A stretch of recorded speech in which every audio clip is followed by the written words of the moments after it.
Hey guys, what's going on? Welcome back to the Leading Edge Cricket Podcast. A year ago, almost exactly to date, we started a podcast called England Watch. And the whole purpose of this was building together a depth chart of English cricket from 1 to 10 in every single position. Luckily for us, we're not going back to review what we did last year and see that most of them are relevant. But what we're doing is we're starting afresh. And we're going to work our way through all the different areas and facets of the game and rate how players are, who's starting and what the farm system looks like and where we're going in the future. Rich, today we're starting with openers. Where else would you start when you're talking about an England cricket team? Nowhere, absolutely nowhere. It's the position that is generally the big conversation, isn't it? There's never, ever, it seems, well, since Cook and Strauss, it's never been it's satisfied with where we are. And it's like we've said it a few times, isn't it? We haven't replaced Andrew Strauss yet, let alone Alistair Cook. So we're always looking, aren't we? We're always talking about those opener spots. Yeah, 100%. Now we're going to go 1 to 10 today. Last year we went 10 to 1, but we kind of knew where we were going to finish up because we know who's got the place. So this time we're going from 1 to 10, working our way backwards, Rich. And who are we going with at number 1? This is a big question. Going Duckett or Crawley? Well, I think we have to start. I mean, that's like Rob just said. We are going for the incumbents first, aren't we? So it's Crawley and it's Duckett at the moment for England. We have to go Crawley, don't we? Mr. Crawley. Is Zach Crawley number 1? He's played the most games. Duckett is the new man, isn't he, that's just joined him. So Zach Crawley is the number 1, the 25-year-old Kent opener. He was selected for England, wasn't he, on the back of a relatively average first-class record. Made his test debut back in New Zealand back in 2019. Late replacement for Josh Buttler, age just 21. Bit of a stop-start beginning with the Burns-Sibley partnership, obviously, in, how do we describe this? Full flow? At the time, we're being polite. I think it's ever been called full flow. Exactly. Kind of gone a bit flat. He was used as a number 3 more so in that early days, and that's where he announced himself, wasn't he, with that staggering 237 against Pakistan in 2020. Since Stokes took over from Root, we haven't really seen much of improvement from Crawley, though, have we, with a Kent man averaging a similar amount, but scoring them at a slightly higher rate. I'm sure Rob will stat me up in a minute. A player with real talent and potential, isn't it? He can look $1 million, but his tendency to try to boom a drive down the ground whilst leaving a huge gap between bat and pad that a car could drive through has been far too regular occurrence. This summer, we really could see the takeoff of Crawley and establish himself as that nailed-on opener. But as easily as that, we could see him being replaced with one of the many openers breathing down his neck. He's had an okay start to the County Championship summer this year, but he'll be hoping to get an early score in that Test series against Australia. Zach Crawley. It's been a hot topic for a few years now. Thanks, mate. Well, Zach Crawley has opened for England 48 times in his career. Out of everyone who's opened for England at least 45 times, Zach Crawley's got the worst average out of all of those players. 4 behind Mark Butcher, 5 runs behind Rory Burns.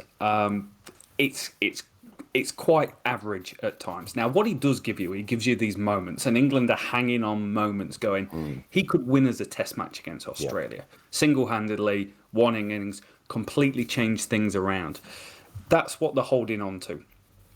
His average against pace bowling in international cricket is about 28, and his average against spin bowling in international cricket isn't quite so rosy. It's about 18. That's while he's opening. All these stats are while he's opening. I've got rid of the, hey, he scored some runs at number 3. He's an opener for England, and this is what he goes and does.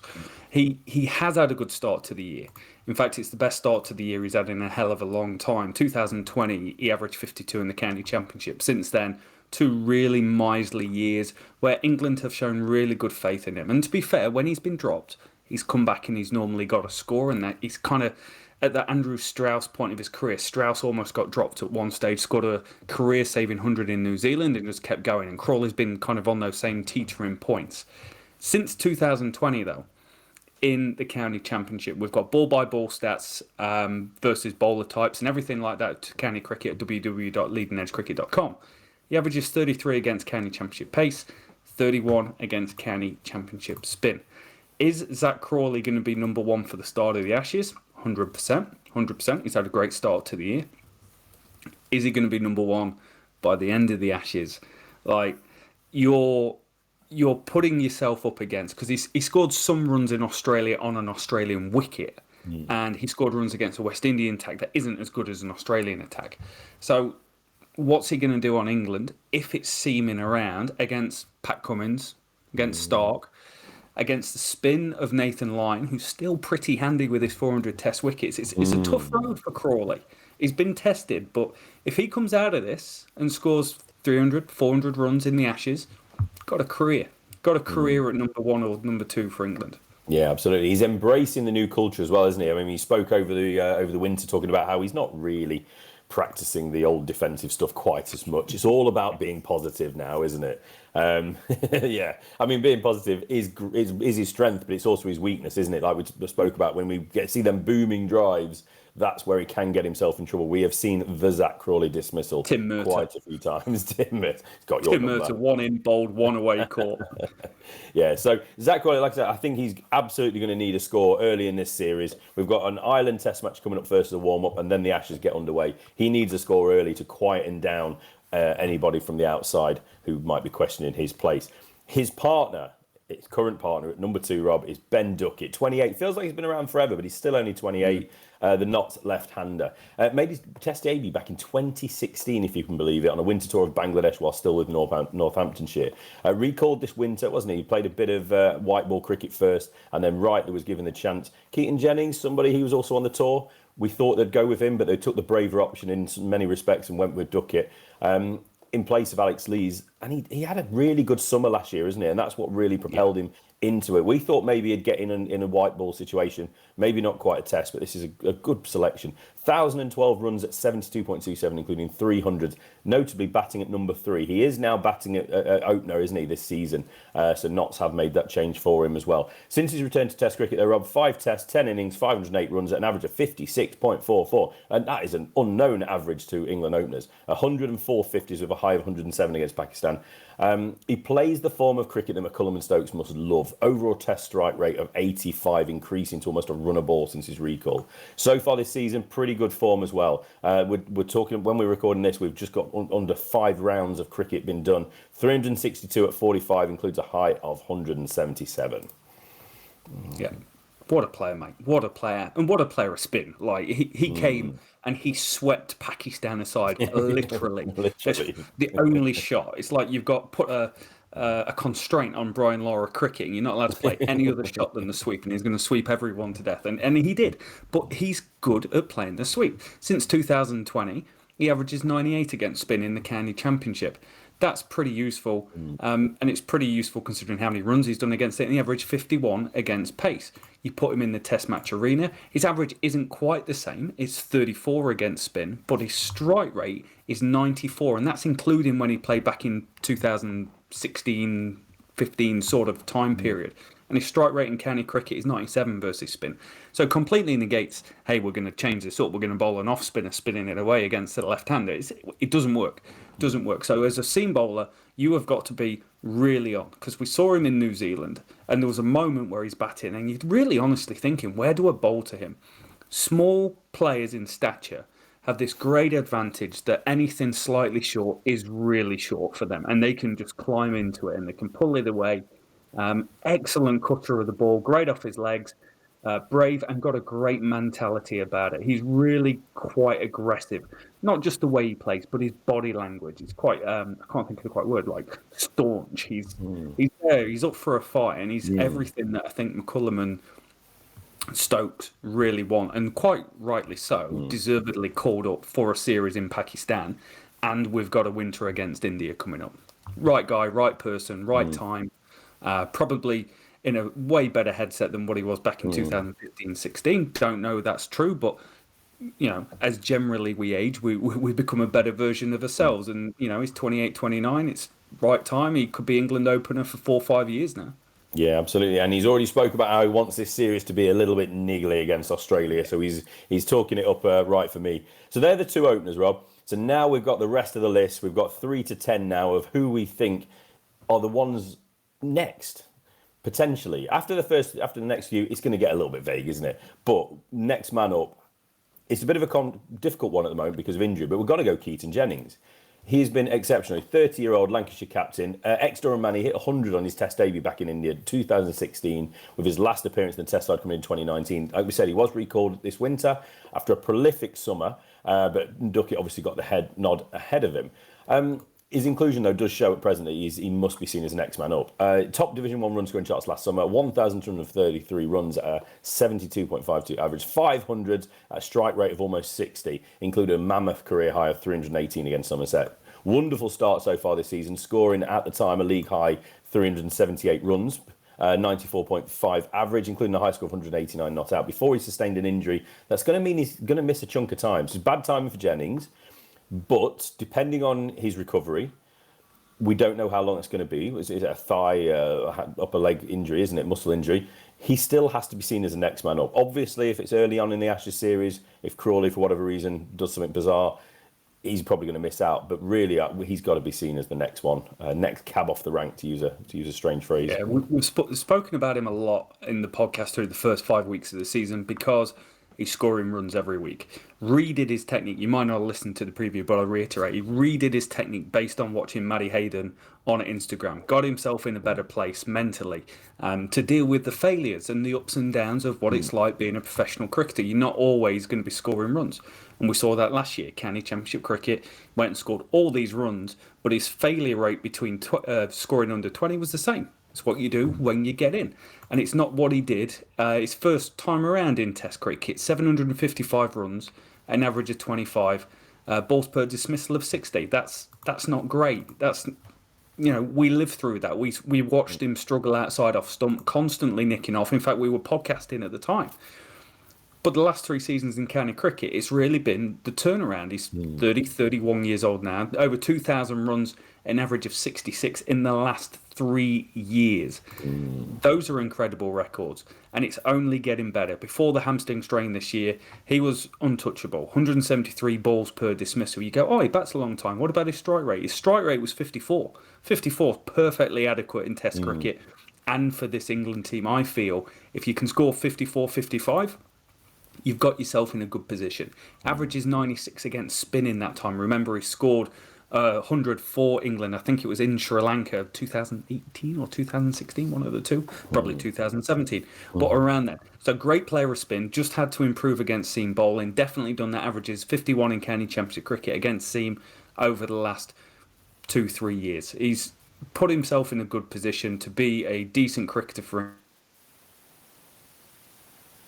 England, and surely can't be worse than last time. He averaged 16 against seam bowling. So I think he's the next guy. I've said before in a previous podcast on County Championship, did a whole video on him. Hey, Keaton Jennings called up for Pakistan, presuming he's going to be called up, presuming he's going to be the next England opener. Didn't get a game, scrapped the video. Would have been good, Rob. It would have been good. Right, the next man up, number 4, Haseeb Hameed, the Notts man, current opener partner of Ben Duckett. Still in 26, another one who feels like he's been around for a long, long time. Test debut 2013, Rob, if you can believe that. And he did make a promising start. Wheels fell off after that, though. Next couple of years, runs really became hard to come by. At his lowest point, he was released by Lancashire and he moved across to Notts, where his career began to ignite, which culminated in a recall to the Test side, didn't it, a year or so ago, a couple of years ago. A decent start back in the Test side, but he did struggle in a side that also struggled, and he lost his place in time to Alex Lees. But it could be argued, I think, that his recall came a little bit too soon, but he was also dropped too soon, especially when you consider the amount of time and opportunities the likes of Sibley, Burns, Crawley, etc. all have had at the top of the order. After his dropping, he's returned to Notts last summer, a different player. Over 1,200 runs at a 58.8 average, 400s at a strike rate of 62, a big jump from his overall career strike rate of 42. He's captained the England Lions this winter and has spoken about how a flipped mindset and channeling his free-scoring younger self can help him land a role back in the Test 11. I love the way he's come back from that disappointment of being dropped. Most definitely on the radar. He probably is the next man up with Jennings' injury at the moment, so it's good to keep an eye on him. He's got 318 runs so far this year, just below 40, a strike rate of about 50. No hundreds yet, but he does have 3 50s and a 97 in his last time out for Notts.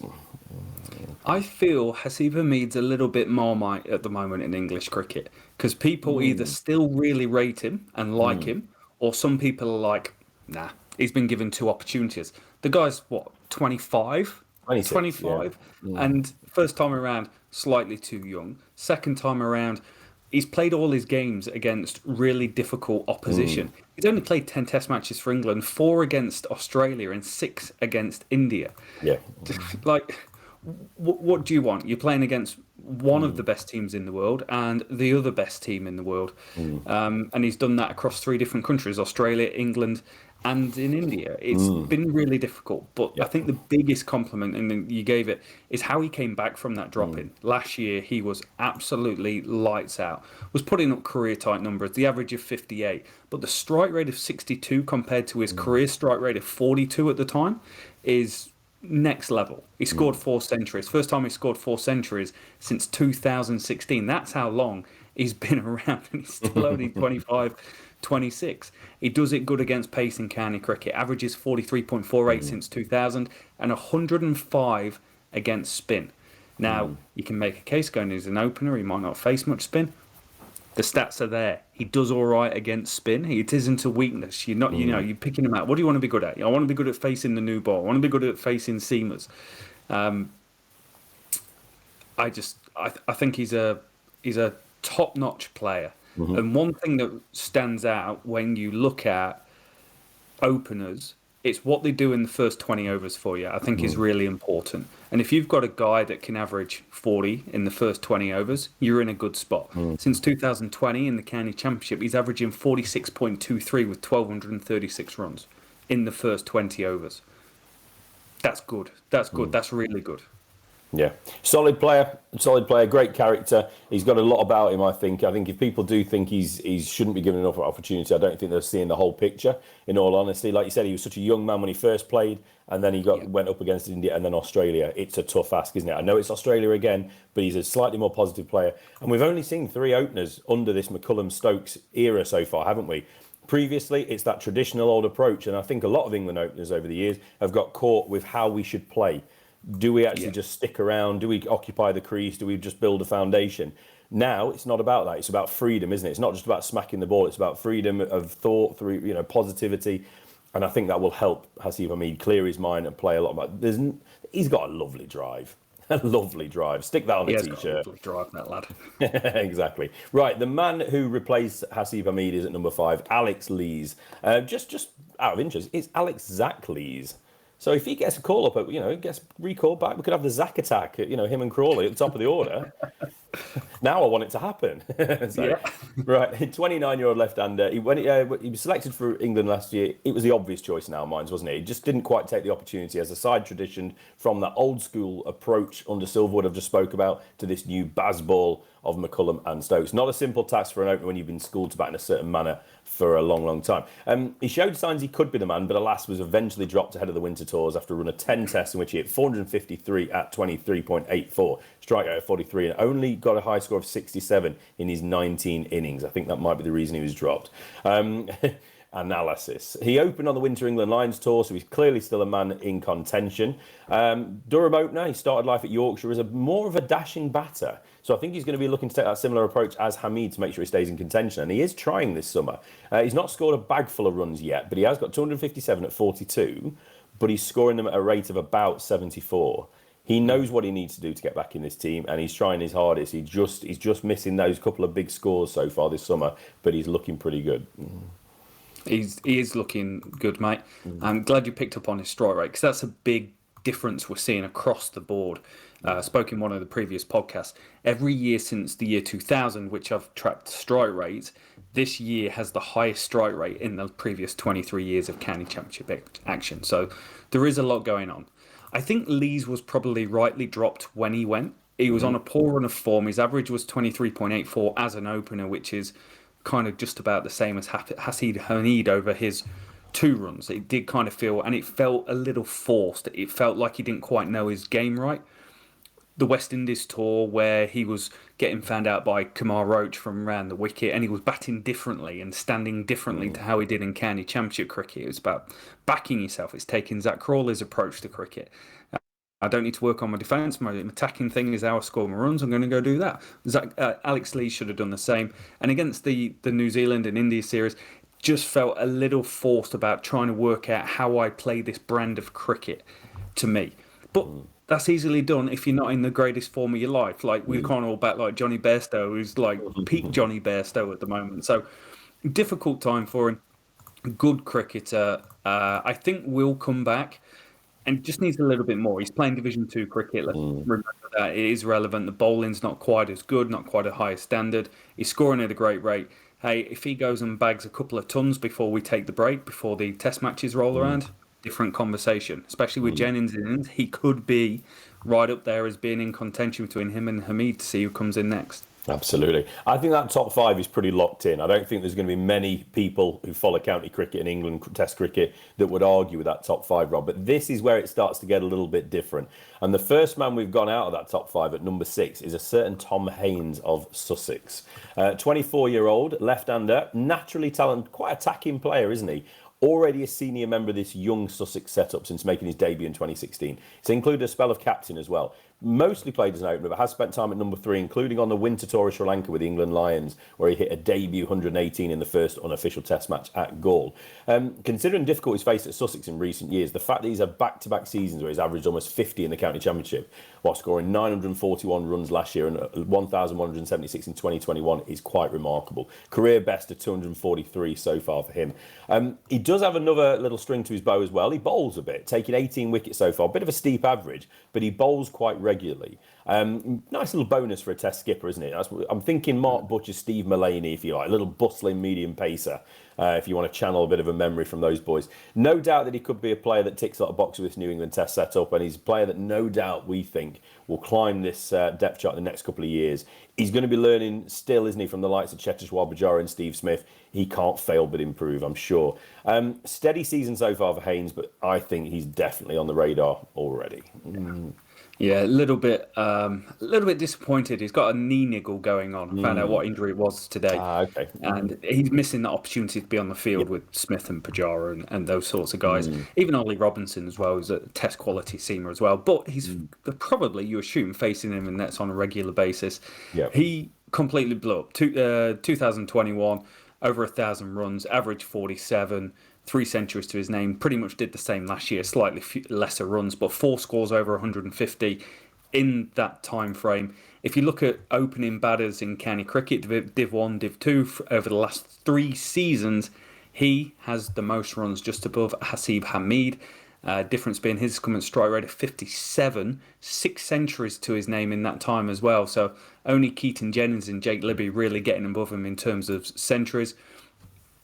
He does it well against pace, averages 42, 61 strike rate. Seems to really love it. Loves a good cut shot, that lad. Loves getting stuck into it. When I dug deep into his stats, averages 53 against spin, but only a strike rate of 39, which I find for his style of play quite peculiar. And it's going to be something I kind of watch when I'm watching his game. I'm going to be, okay, how do you play against spin? First 20 overs of the game, he averages 40 over that time, which is pretty decent, and 43 in the 20 to 50 over range. So just really consistent, really talented player. Dave Bracegirdle, one of our friends, he was saying he's one of the best players on the circuit and one to watch for the future a couple of years ago. So he's called it right. Absolutely. Yeah, the first of the young guns, really, isn't it? We could see him move up this list in the next year or so. Right, number 7. We often get told that England have selected the wrong Kent opener, Rob. Ben Compton is at number 7. Zach Crawley's partner at Kent, 29-year-old left-hander. A man that definitely could be higher up, isn't he? The South African-born, got to call him a bit of a journeyman cricketer, batter of rich cricketing heritage, grandson of Dennis Compton and cousin of the more recent England ex-opener Nick Compton. Took a while to find his feet in the first-class game following a prolific club cricket time, but then he moved to Notts. Didn't quite get going. He then moved to Kent. Absolutely exploded into life last summer, didn't he? Remarkable, 1,193 at 54.2 tour in 25 innings. It included 400, high score of 40. As the summer progressed, the shouts really did get louder, didn't they, that we did have the wrong Kent opener. But nothing came of that just yet. And we think Compton is probably about right in the order here. The only slight on Compton's record is his strike rate. He's a 40. He's an old school opener at the moment. Wouldn't have been an issue in the past, would it, for England? But now, not sure that goes in his favour. If the start of this season is anything to go by, though, Compton's 2022 will not be a one-off. He's so far got himself 377 runs at almost 63 with 102 50s. Yeah. Yes, it's pretty useful. You say that 377 at 62. He was lights out. April and May last year was his big month, and then he kind of dipped. That September comeback, he had a poor end to the season, but near on 1,200 runs. This year, he's on track to score more runs, to average higher, and to bat longer, which is incredible. 136 balls per dismissal last year, 142 this year. He averaged 11 above the top 6 average of the matches he played in last year, and he's averaging 29 above that this year. So the Kent team is pretty poor. It's up there with Nottinghamshire in terms of 3 to 6, not scoring any runs, but him at the top is doing a great job. Strike rate is going to be a problem when it comes to playing in this team, but never say never. There are always calls. Every time he scores runs, Twitter, Ben Compton, why isn't he playing for England? Well, I think last year it was fine to say he hasn't done it before. Like, he's not had a season like this before. He's never been given the opportunity to go out there and perform like this before. But he's gone and done it last year. He went and did it in Zimbabwe. Yes, okay, it's Zimbabwe, but he was still scoring runs every single game he played in. Those 5 or 6 first-class games in a row that he scored tons in. Does he play for England? If Jennings is injured, like, you're getting down to 7 in the list. But he's not going to be the first choice because of how he plays. But if it's one of those things where it's nipping around everywhere all year and it's a really wet deck, you just never say never. But I think with Stokes and McCullum, if it's nipping around, they'll put in a pinch hitting opener to try and get a quick 30 and get ahead of the game. It's such a game. It's almost like, sorry, Ben, you're forming your chance at the moment has probably come 2 seasons too late. And that's a real shame for someone that's performing so good. Yeah, if his 2022 had been 2 years earlier, he'd have played for England, I'm sure of it, with the way he was. But that's the way it is. Talking of old school openers, Rob, Rory Burns at number 8. This is where it gets a little bit tricky, but Rory Burns has got the nod over Sibley, I think, on this list. 32 now, isn't he, the Surrey skipper? Whilst we think that obviously they're not going to be looking at someone like Burns again, you cannot discount him. Vast experience and consistent runs, averaging over 40 in his first class life. Only 205 runs so far at 29. He's not putting together an overwhelming case. Those stats might be a week or so out of date, by the way. Apologies if they are. But he's had, basically what I'm trying to say, he's had a steady start to the summer. So there's no real strong case being built. But I think he still needs to be on this list. Biggest issue from the start of his Test career to the end of his Test career, in my eyes at least, is he didn't change technically at that level. So perhaps he is the unlikeliest selection so far. I would be surprised if Burns ever gets another run in the England team. And there's nothing against him. He earned his right to have a go in the England team. People said don't pick him. Look at his technique. Doesn't look like an opener. Doesn't look like an international cricketer. Well, if you retire and you've played 32 times for England and you've scored an Ashes century, you've done all right for yourself. 1,789 runs, average of 30. That first ball in the Ashes tour last time still haunts me a little bit. The last 3 years in county cricket since the start of 2021, 1,663 runs at an average of 40. He's still doing it, still going out scoring runs, 4 centuries during that time. This year, you're seeing a trend of we're going to score faster. We're going to score faster. Burns is going quite extreme the other way. He's a career 49 strike rate guy, 50 before the start of the season, and he's got a strike rate of 40 this year. He's batting slower than his partner Dom Sibley at the top. And if you looked at it a couple of years ago and you would have gone, well, there's Burns and Sibley opening for Surrey, surely they're going to be averaging about 50 or 60 at the top of the order. It's not quite working out like that. Neither of them are really there. And if you look at Rory Burns' stats, he is a career averages 6.86 more than the top 6 players of the matches he's played in. 2013 was the last time he had a negative number for the season on that, until this year when he's minus 2.04. So he is having just a real down season. A 22 average against spin since 2020 in county championship cricket. Imagine, get past the new ball, on comes Nathan Lyon. Hello, we've got another problem going on. I just can't see us going back to him anytime soon. But apparently, great guy, great captain, handles himself really well, cracking county championship cricketer. You know, if the end of the career, like I said, he's 33 this year, you've scored 1,600 runs in an Ashes century, mate, you've done better than most that's played the game. Absolutely. Maybe the Dom Sibley hive might be a little bit disappointed that Burns is on there ahead of him. But we thought we'd take a decision. I don't think either of them necessarily deserve anywhere near England Test selection again. But Burns gets the nod. This is 10. It's 10 players into a 2-slot hole, right? It's Exactly. Not everyone's going to get a go. But where we're going next, are we going to go for Rory Burns' partner, Rob? We are not. We are going to go pipeline. We're going to go number 9. We're going to go Ali Orr, the 22-year-old Sussex opener, partner of Tom Haines. He's already shown he's one of the most exciting top-order batting prospects in England with some really positive innings. Made his debut in 2021, first-class 100, just his third game. Last summer, he passed 1,000 runs. Last game of the season with a career-high 198. That's the way to get to 1,000. Overall, he hit 1,047 at 47.59 in 23 innings, including 300s, a strike rate of 55. Bit of a, I don't want to call it an issue, but he keeps getting run out backing up. I don't know if that's all his fault, but his coach is not happy with him. He's a young player. He's learning. He's another one of those. Yes, he's this low on the list. We don't expect him to get anywhere near Ashes cricket this year. But like his partner Haines, he will be higher on this list, we are sure, in the next year or so. Yeah, 100%. 22 this year, Rich. That is it. From 2021 to 2023, 1,751 runs, opening the batting, average of 40, strike rate 50. And what is really interesting is 25 sixes in that time. Nice. So his strike rate has started to change. His approach at the crease has started to change. 2021, it was his first year. He played 7 matches, but he did well. He averaged 39, a balls per dismissal of 97, and a strike rate of 39. His career strike rate is now 50. Last year, he scored at 55. This year, he scored at 69.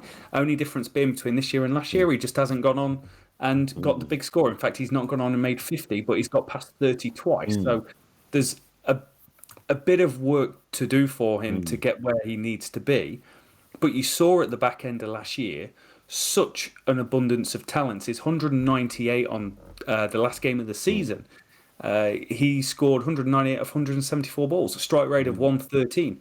That is putting your marker down and saying this is the sort of player I'm going to be. And go to be is pretty decent. 3 centuries out of 4 that he scored in his career came last year. Averages 47, 48 against pace and spin.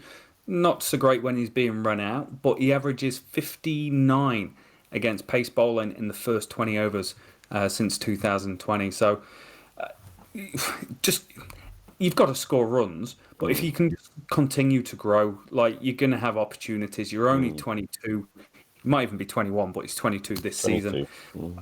Abundance of talents. A Sussex batting lineup for a Division 2 team is absolutely, it's a monstrosity to cricket. Like, it's so good. International quality, yeah. You said about his scores, he's not really getting to 50 yet. He's got over 30 a couple of times. He's not being got out by bowlers. He's getting himself out, isn't he? 3 dismissals have run out so far. That kind of just allows me to just look past maybe where he's scoring at the moment, because we know he will go on and score bigger. Well worthy even to be included on this list at number 9. Number 10, Rob, let's round it out quickly. There are so many options. Dom Sibley, we spoke about. Adam Live, Sam Robson, Mark Stoneman. What about Chris Dent? What about Jake Libby, Rob? What about another young player like a Finlay Bean? We were warned off that by a Yorkshire fan a while ago. It's like, no, leave him alone. You've had too many England players from Yorkshire. Rishi Patel's had a great start for the year for Leicestershire. Rob Yates, Emilio Gay even. Do you know where I'm going with, Rob? I know where you're going. I don't know what to say about it, but I know where you're going. Nick Gubbins, Kubo, 29-year-old left-hand bat. He's batting at 3 at the moment, but he's a Hampshire player. I've included, it's a tough decision, but we've gone with Gubbins, all right. A man that was not far away once upon a time from England consideration whilst he was at Middlesex. I thought he was going to play for England very soon, a few years ago. He's since had a bit of a downtime, granted, but he moved south to Hampshire, where he's been a batting generally number 3 spot. But when considering who else could get the shout, and also Duckett was batting 3 in county cricket, I don't think McCullum and Stokes give a beep about where you are batting. If they think you can do a job, they'll put you in. He has clear ability, but also in form this season. He's got 328 runs so far at 54.66. I've always had a soft spot for the man Nick Gubbins. He makes this list. Rob, get your stats working. Justify my selection. Mate. This got thrown on me. Like the number 10, I think we had Sam Robson there for a while. Don't tell anyone. It's not going to happen. Like let's talk about something. And Rich is like, it's got to be Gubbins. Like you've been a Gubbins fan for a long time, and my role here is to try and defend that. And I've been looking through the stats during the first 10 minutes before we came on. I'm like, crikey, where do I go from here? He has opener. He, in the first 20 overs of, I don't know if I'm going to do a very good job of this. In the first 20 overs of games since the year 2000, he averages 27 against pace bowling. Right. He has an average of 64 against spin, 37 overall, and 33 against pace. His strike rate against spin is very good, 61.54, 49.35 against Spin. I'm still not going in the direction I need to be of defending him, but Come on, Rob. I'm Don't be a working hater. my way there with something. So you've got a guy who can bat well against spin and who has experience of opening the batting. That's great. Well, what sort of situations has he been playing in? Well, he played at Middlesex where he averaged 35, moved to Hampshire and where he's improved, and he now averages 37. That's good. You're headed in the right direction. He's got a double century to his name. He's got 192 to his name. Again, very good things. Averages 47 in the month. I'm struggling here. Averages 47 in the month of April, which is great. Technique, Averages 41.94 when batting at number 2. But I think the stat that we need to hold our hands on is going, he averages 38.32 in Division 1 cricket, as opposed to 27 in Division 2 cricket, and he's played 56 games in Division 1, 8 centuries, a plus 4.95 top 6 match average for his career in Division 1, averages 37 at home, 34 away from home.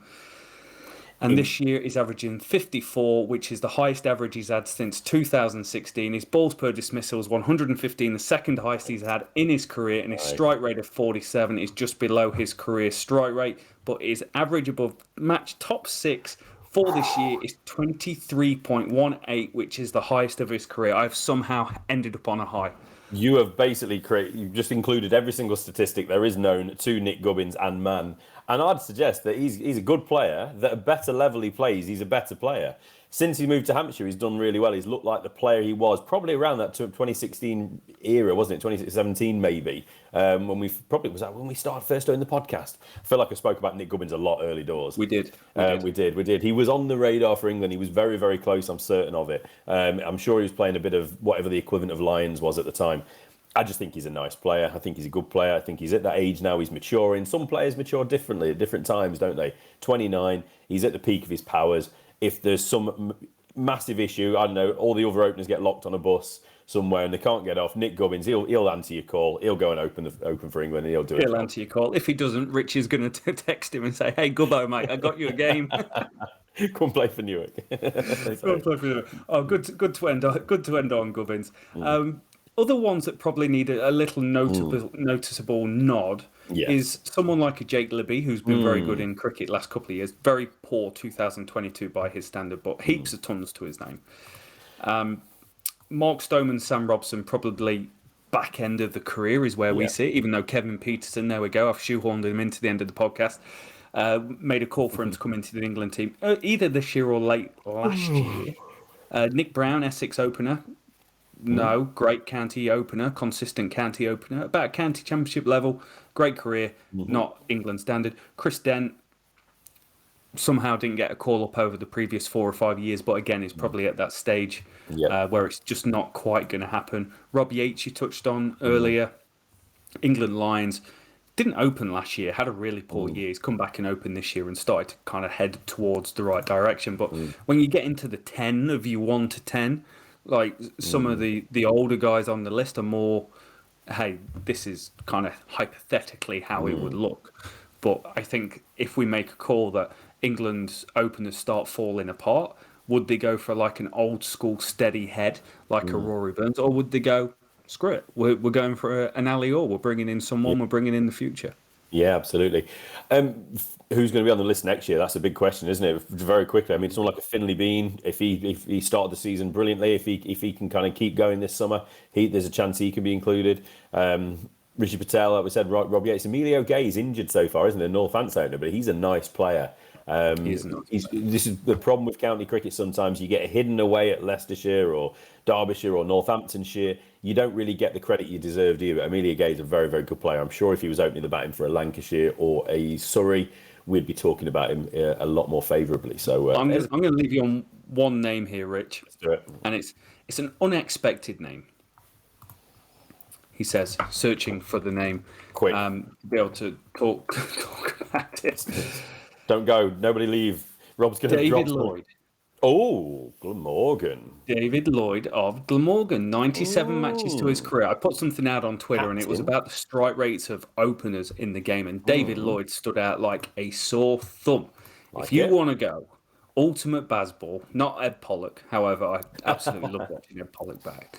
1,837 runs since 2021, an average of 34, and at a strike rate of 66.78, a strike rate that no one other than Ben Duckett, who has surpassed him, is getting near. Wow. 12 scores of 50 and above, which is very, very high. 2 centuries to his name. Experienced. He's 31 years old. He's got some good scores to his name. He scored 313 last year off 398 balls. Just if we're going to be nudging a bit of a gubbo on me, then I just want to nudge a little bit of this. Downside, never played D1 cricket. No, not having it. Gubbins is 10. That's it. Final word. Can't do it. I'm glad I got right. I'm happy. I got Kevin Peter and I got David Lloyd into the podcast. It's happy. Horrific. So, no, fair shout, David Lloyd. I love the fact that some of these players get a name check. They deserve it. They're quality players. We're just looking at the best of the best here, aren't we? So no disrespect. Yeah, we definitely are. That was great fun. We recorded this about 3 weeks ago or 4 weeks ago, and the audio didn't record. So it's great to be back. Great to do this. Great to do it second time round. Yeah. If you haven't, check out www.leadingedgecricket.com for all the county championship stats, every player, every game from 1890 to 2023. You can check us out on Twitter or at Leading Edge Pod, where we've recently been tweeted by Sir Geoffrey Boycott. That's a bit of a peak moment. Subscribe to us on YouTube. Leave us a 5-star review wherever you listen to your podcast. Although it might take you 5 seconds, it means more than 5 seconds to us, which is much appreciated. We'll be back. We've got middle orders coming up. We've got wicket keepers. We've got all-rounders, spinning all-rounders, bowling all-rounders, pace bowling all-rounders, pace bowlers and seamers. All slightly different things, apparently. We'll catch you then.